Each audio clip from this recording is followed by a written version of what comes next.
Hello, everyone, and welcome to Inside the RC. Guys, first episode, we are both very excited for this. Myself, Chris, Curtis over here. We are both very excited to share our thoughts on the Bonnies basketball team with you guys. That's all we're here to do. Share our thoughts on the Bonnies, talk about it together, and get your guys' thoughts. But like I said, myself, Chris, Curtis, how you doing today? Doing great. Excited for this podcast to finally start up. It's going to be a great time.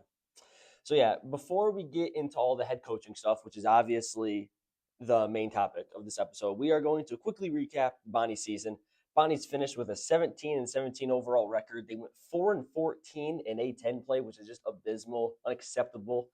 And that led to Mark Schmidt leaving after his 19-year tenure as the Bonnie's head coach.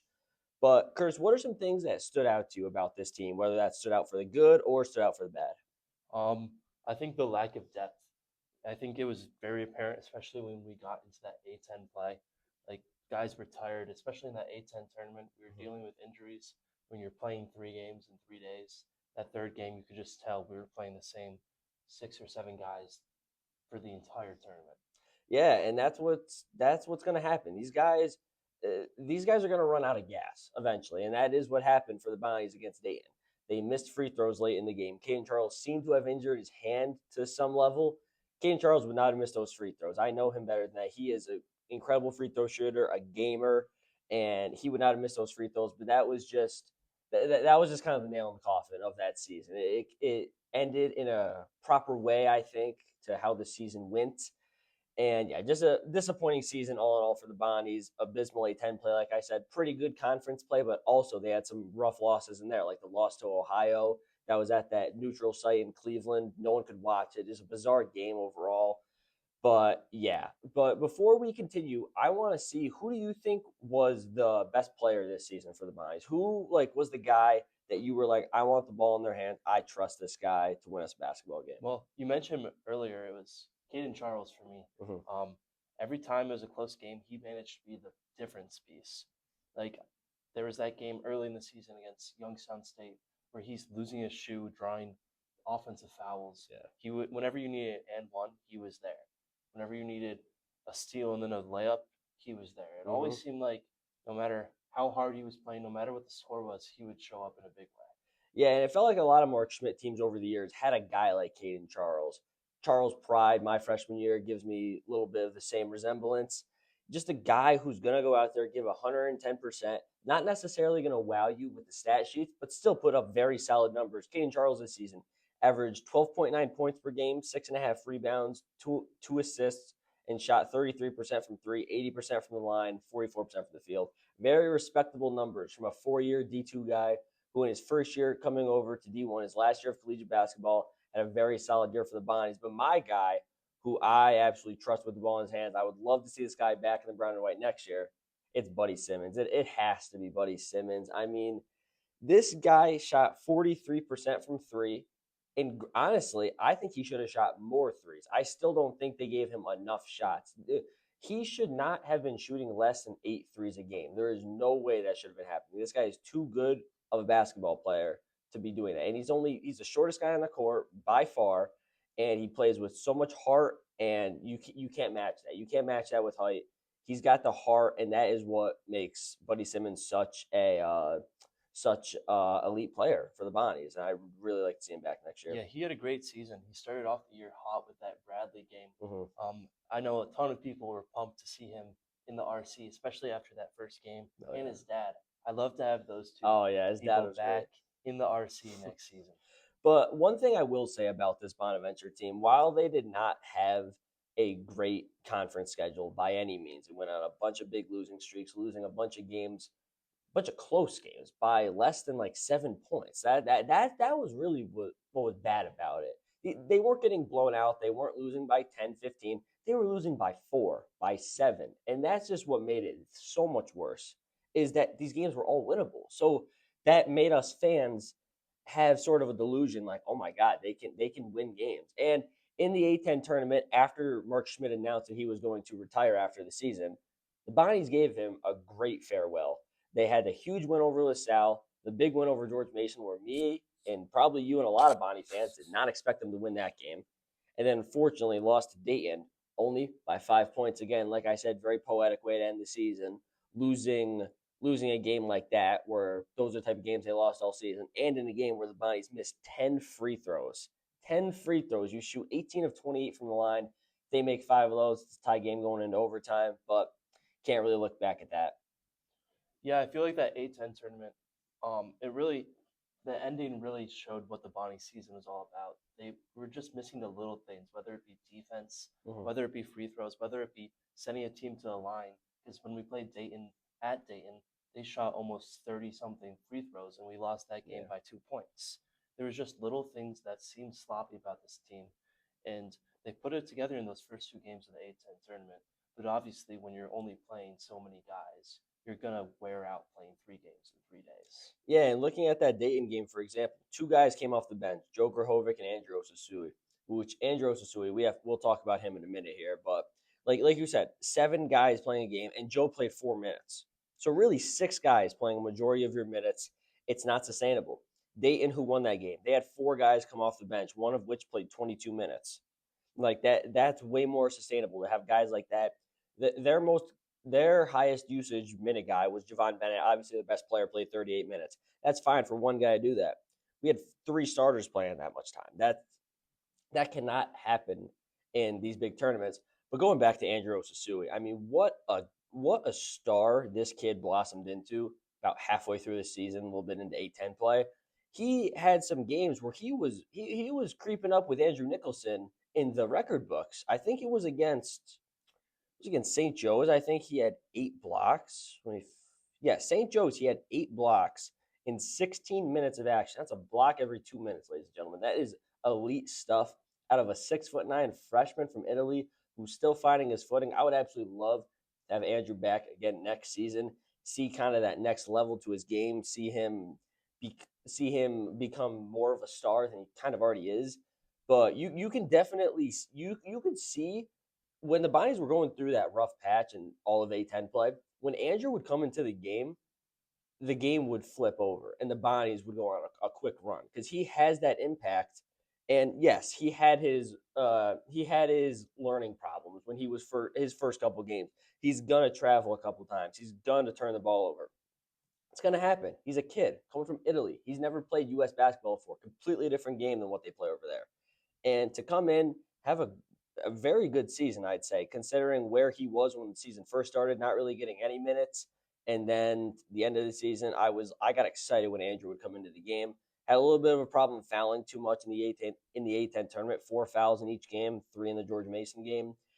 That's something also he needs to work on. But that just comes with playing more, with getting bigger in the gym. And I really hope Andrew stays because, like I said, if he can do that, he can blossom into one of the best centers in the A10. 100%. I feel like when Andrew was on the court, our team looked different.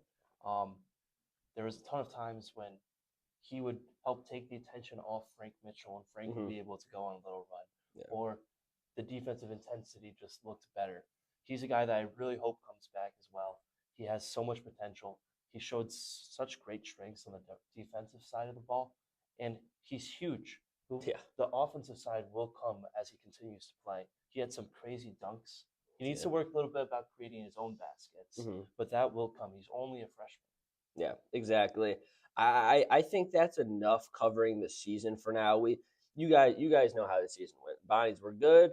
They were up here and then they went down here and then we were up here for like 2 days and then it was just damn, Schmidt's gone. Never gonna see Mark Schmidt pacing up and down the Riley Center again. Now we're gonna head into our talk about the head coaching search, which honestly is one of the most interesting things I've ever been a part of. So the main guy right now, based on everything we've heard on Twitter, everywhere, the main guy is Mike Macdonald, Damon's head coach. Curtis, why don't you tell us a little bit about Mike So Macdonald? Mike Macdonald, he's a Bono alum. He graduated class of '88. He was coaching. He was an assistant coach at Olean High School at his time here at Bona's. And then as soon as he graduated, he took a job at Canisius, our bitter rival. He was an assistant coach there for a long time. And then in 1997, he took over the head coaching job. He didn't fare very well at Canisius, ended up having a 414 winning percentage over the about 9 years he spent there. And sadly, he was let go. And then he went to D3 He went to the D3 level, stayed in Western New York, but there he showed a lot more success. He stayed in the D3 level from 2006 to 14. And now he's at D2 Damon, just down the road in Buffalo. And he's put on a crazy transformation of this program. Just this year, they were in the Elite, Elite Eight Mm. of the D2 National Tournament. Just got knocked out, but he's a Western New York guy, Bono alum, went to school, overlapped his time here with Woj a little bit. Mm-hmm. So I think this guy, it makes sense for him to come here, but I don't know if he's the guy.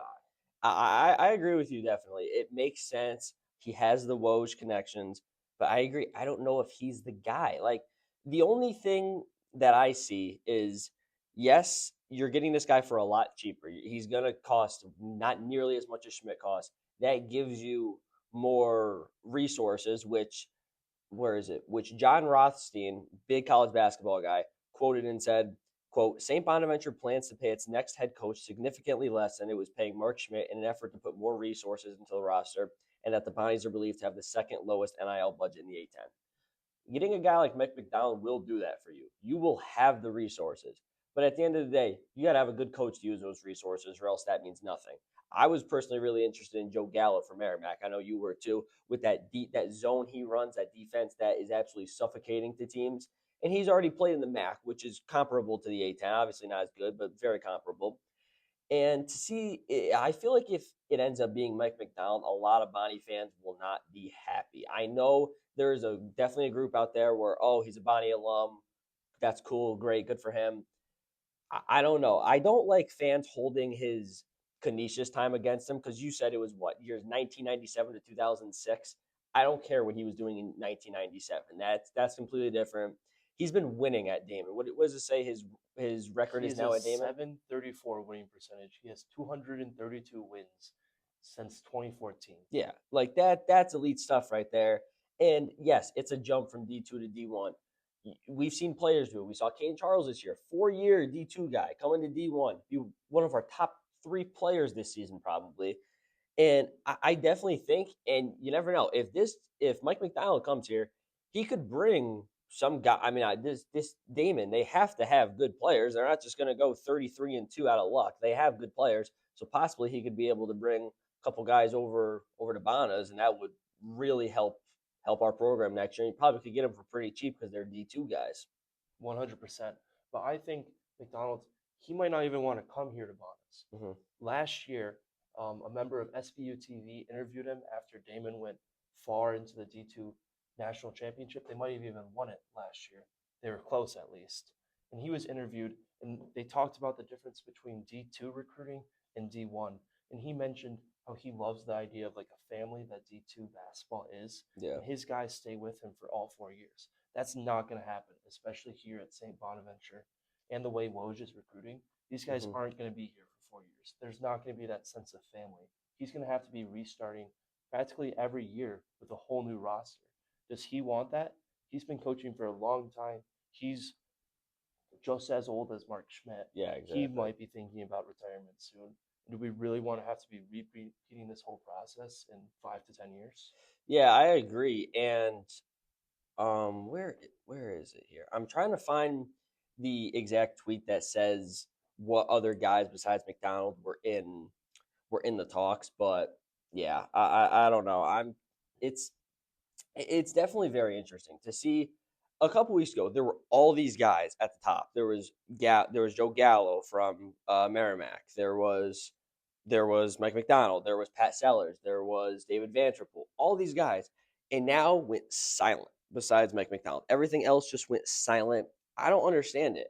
I don't understand, and you see this happen a lot with either free agents in sports or coaches or something like that, where there's a bunch of guys, it goes quiet, it goes high on one guy, and then it ends up being another guy. So I'm not confirming anything until I get the notification that Mike McDonald has been hired. I'm not going to really believe anything, and it's tough on Twitter. You don't want to believe every little thing you see on Twitter because there are a lot of accounts out there that say stuff to try to get engagement on Twitter. If you guys are not aware, we're not going to get into that too much, but there's definitely some accounts out there that are trying to just get some likes, get you guys' attention, but don't fall for that stuff. It's not worth it. But and another thing, this is a big job. This is a big job, big shoes to fill. And Bias fans, we're not accepting a 500 record next year while a coach finds his footing here. No, we want to win again next year. We want another 20-win season. We're a winning program, used to having a winning program. We're not going to go backwards for a coach, especially like Mike Macdonald, who you said might not be here for very long. So if it is Mike Macdonald, he's got to win now, or else it's going to get ugly next offseason because you don't want to be having new conversations about another new head coach a year from now, or else it is not going to be very good in Olean. It's not going to be pretty at all because as we know, the Riley Center gets absolutely packed, loves to fill out with fans, and they're going to get behind this new coach. I know they will until he gives them a reason not to, which not going to have a very big leash. Mark Schmidt didn't have a big leash, and he was the best coach in Bonaventure history. He didn't have a huge leash. But I don't know, Curtis, is there any other coaches that you think might be in on it that we didn't really hear too much about? I think a dark horse is Jason Ludwig. He's at Santa Clara right now. He's an associate coach there. He's been a part of that program for 10 years. And Santa Clara, if you don't know, they're a good mid-major Incredible, yeah, school. they're really good. This year, they were in March Madness. They should have beat Kentucky. Kentucky hit that crazy half-court shot to send it to overtime and Yeah. eventually won. But Ludwig, he's been able to work with the coaching staff that he's a part of and create a solid team with a poor NIL budget. And I think he would be a guy that would love to have the opportunity to be a head coach. Mhm. He is a West Coast guy. He graduated from UCLA and now is out in Santa Clara. But he's a guy that I think if Woj was able to bring in, he's young, he's only 40 years old. He could be a guy that could be a staple Bonaventure coach for a long time. And he's shown success in this NIL era with his role at Santa Clara. Maybe it's time to give him the call for a head coaching job here in Olean, New York. I think it's worth it. I mean, might as well try to give these guys a call. And I'm really curious to see if Woj and Bob Retta and all these guys have they reached out to Joe Gallo? Have they reached out to Pat Sellers? Have they reached out to David Vanterpool? Because you have to try with these guys, especially the way Mark Schmidt went out was so brutal. Woj needs a win. He needs a win that will really bring the fans back together, bring the community back together. Because at the end of the day, that's what the school's built on. The school's built on community, built on everyone being together. And he needs a good head coach hire, or else fans aren't going to be happy with the coach. They're going to be more pissed at Woj at the end of the day because the way Mark Schmidt went out, it was like 2 hours before the senior game against Davidson, and everyone gets notification Mark Schmidt's retiring. It was ballistic. And for that to be the way that the coach of 19 years goes out, doesn't sit well with fans. Does not sit well with fans at all. So, like I said, Woj is desperately in need of a win to really win back all the fans, make sure everyone's on the same page. And I think he can do that. He can definitely do that. He needs to go out, but they got to get a head coach soon, though, because I believe the transfer portal opens like right after the Final Four, right after March Madness. You need to get a coach before that because if you don't have a coach, you're not keeping Buddy Simmons. You're not keeping Andrew Ozasui if you don't have a coach. You need a coach to be able to keep these guys and to be able to go into the portal and kind of look for guys and get new guys because you can't be waiting around forever. And we know once the portal hits, we'll get pretty much most of our team before like mid-May. Like you get the team pretty quick. Everything happens very fast in the portal era. It's insane. But yeah, I just whoever they get, they need to do it now and they need to do it quick. Yeah, the portal opens on April 7th. Okay. So they're going to have to hire someone probably in this upcoming week because there's probably an illegal tampering thing, but there's definitely tampering going on with these players that are going to enter the portal. Oh yeah. And Woj is probably already talking to a handful of guys, but no one's going to commit here to play for no one coach. because right now we don't have anyone. So we got to bring someone in. You mentioned Vanterpool a lot. I don't think that's a realistic hire. I think a lot of people got the idea. He was a Bonus basketball player, really good here. Mhm. Had a little bit of a stint in the NBA as a player, overseas as a player, and now he's coaching in the NBA. He's been an assistant coach since 2013, but he's been one of those guys that have been in the talks for NBA head coaching jobs. And I don't see him. I think this would be a downgrade for him. Yeah, To I do. leave. He's right now an assistant coach with the Washington Wizards, so he'd be A, moving his family, and B, he would be taking probably a less prestige job where he won't be able to get into that NBA head coaching job as Hmm. easily. But one of the things I do think would be sick if we were able to bring Vanderpool in is his son. His Hmm. son currently plays at FAU. We got to play against them Yeah, this year. very good. And I think if his dad starts coaching here, maybe we'll see him transfer and wear the brown and white next season. Yeah, that would be incredible. Devin Vanterpool's son, we played against FAU this season. I believe he had a very good game against us. Incredible basketball player. Obviously, dad played in the NBA, a very good player for Bonas. But Devin is just as good as his father. Very good. 6'4", kind of like a combo guard. And I think he would pair very well with a Buddy Simmons kind of guy, but that's very wishful thinking at this point. But like you said, I do think it would be a little bit of a downgrade for him. But we got to think, and there's a team very similar to us that is in a very similar boat as us that needs a head coaching job. That's the Siena Saints. The Siena Saints just lost Jerry McNamara to Syracuse. Everyone knew it was going to happen. Their whole team's probably going to go to Syracuse now. Siena is kind of a similar team to us. They're looking for a coach too. So they might be trying to go for some of the guys that we're going for. They might be trying to go for a Pat Sellers from Central Connecticut or a Joe Gallo from Merrimack. They just beat Joe Gallo in the MAC championship. So they could be looking to steal him from Merrimack. There's a bunch of guys that we're going for that I bet they're going for too. Because like I said, us and Siena, very similar programs. Obviously, also have the Franciscan ties, but very similar programs. MAC and A10, probably two of the more comparable conferences in college basketball. So I definitely think that's something to keep an eye on too. Is are they going to be looking at the same coaches that we are? Yeah, I also think we have this factor with Woj that all these other schools don't have. Hmm. I know he's not the favorite person only in community right now Yeah. after all the stuff came down with Schmidt, but he still is. He has probably the most connections out of anyone in all of college basketball. Oh yeah, definitely in the A10. Yeah, 100%. So I think he might be using those connections. Maybe he'll cook up a move that no one thought was possible. Yeah. Like there's a guy that he has slight connections to Woj, Bobby Hurley, Hmm. the brother of the coach of UConn. He's coached basketball since 2013 when he started his coaching career down the road in the MAC with Buffalo. Then he went to Arizona State where he's been since 2015, when he just got released from Arizona State. They've had a little bit of struggles, but he's a decent coach. He's been proven to be a winner. Yeah. His brother is an amazing coach and has succeeded at this smaller, not power four level. He's still in a huge conference with a huge team at UConn, but he's not in that power four. Maybe his brother will have the success. He had a ton of success at Buffalo. Maybe dropping to a mid major school will be a huge success for Bobby Hurley.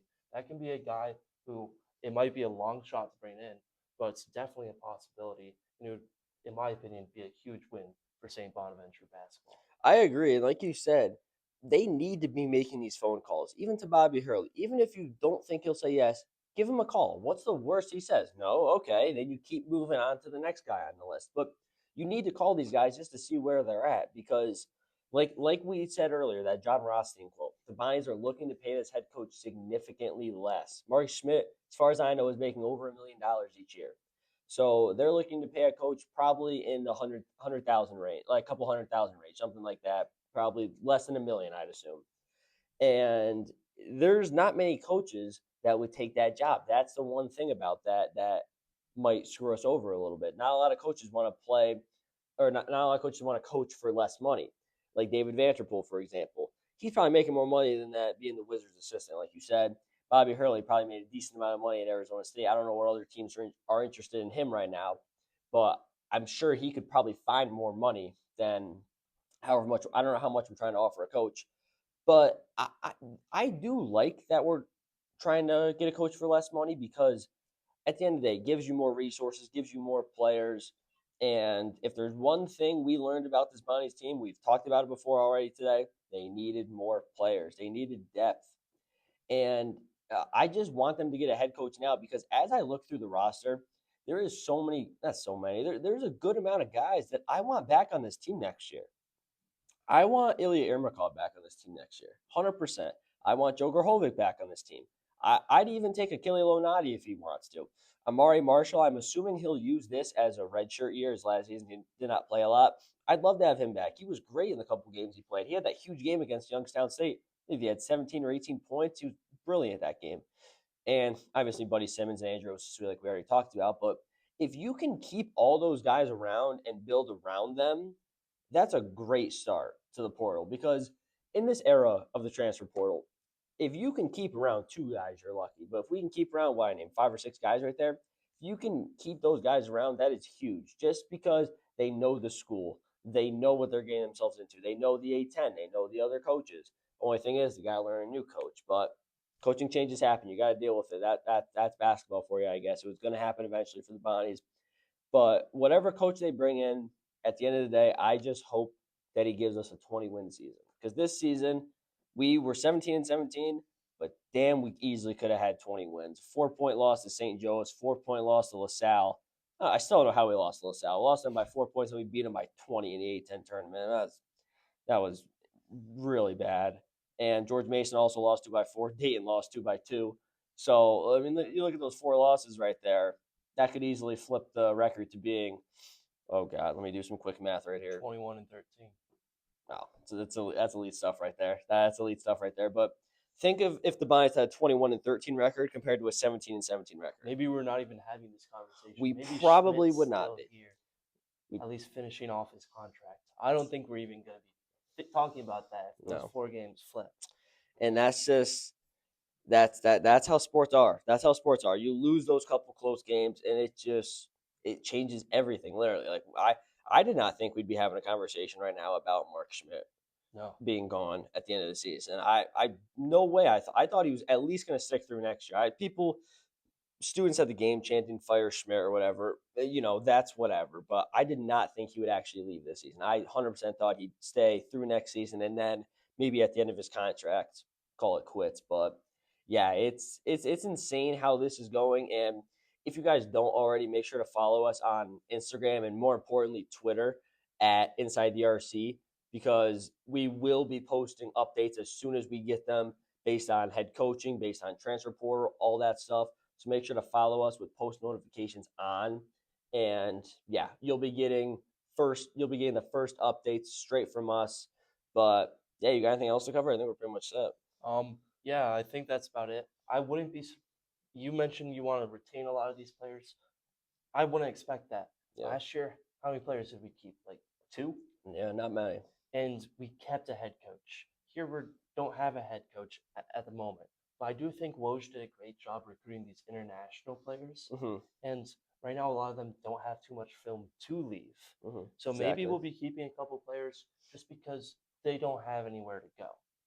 They Definitely have to stay here because no one else really wants to. Yeah. No one's going to take a risk on a guy who didn't play this year. So maybe we'll be lucky and get some of these guys to stay.